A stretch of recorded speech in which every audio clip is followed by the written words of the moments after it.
Welcome, everyone. Here's Tom Fry, Futurist speaker.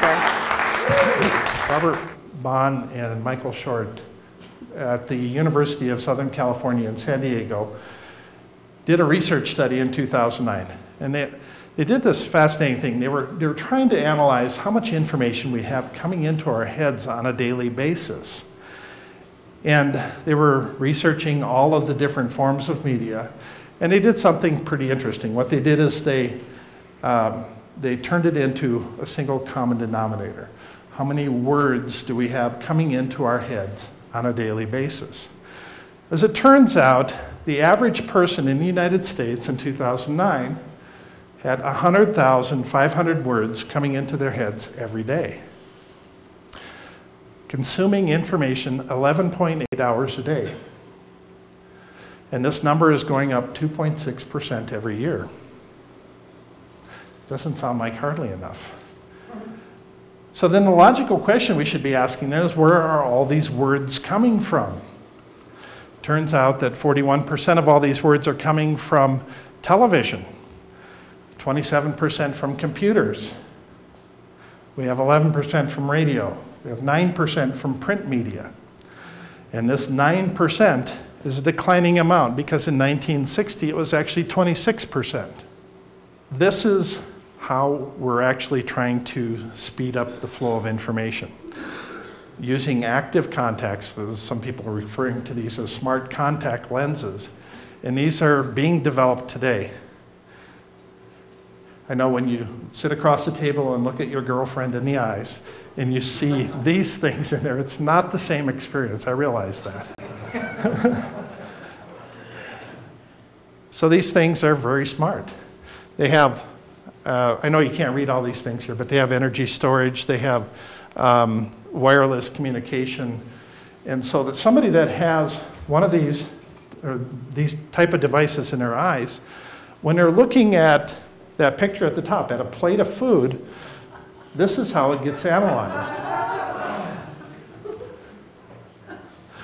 And if you notice off on the far right, bottom right corner, there's an ad. Personally, I don't want ads in my eye. I don't want those. My final story on can print media survive?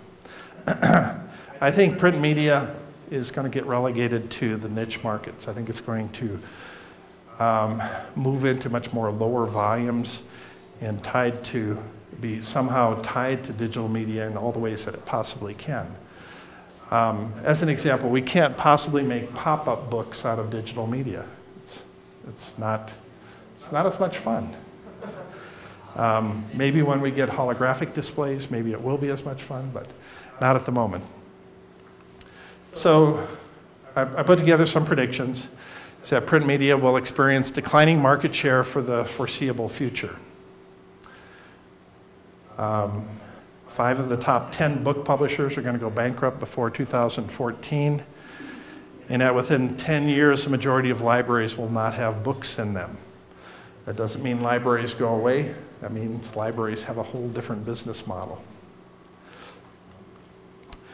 In the year 2000, I was asked to come down to Scottsdale, Arizona, and give a talk to the paper industry.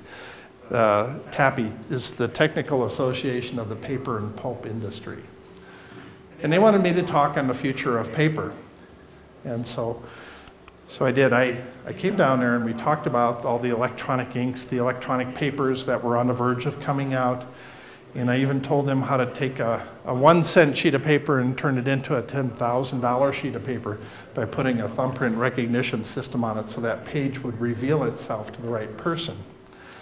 For certain military secrets, that might make sense. Anyway, I thought it was a cool idea. Are your plans aligned with the wants, the needs, and the desires of the future?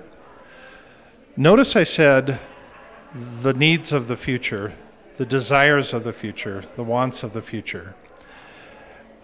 The future, if it doesn't like what you're doing, it will kill those things. It will.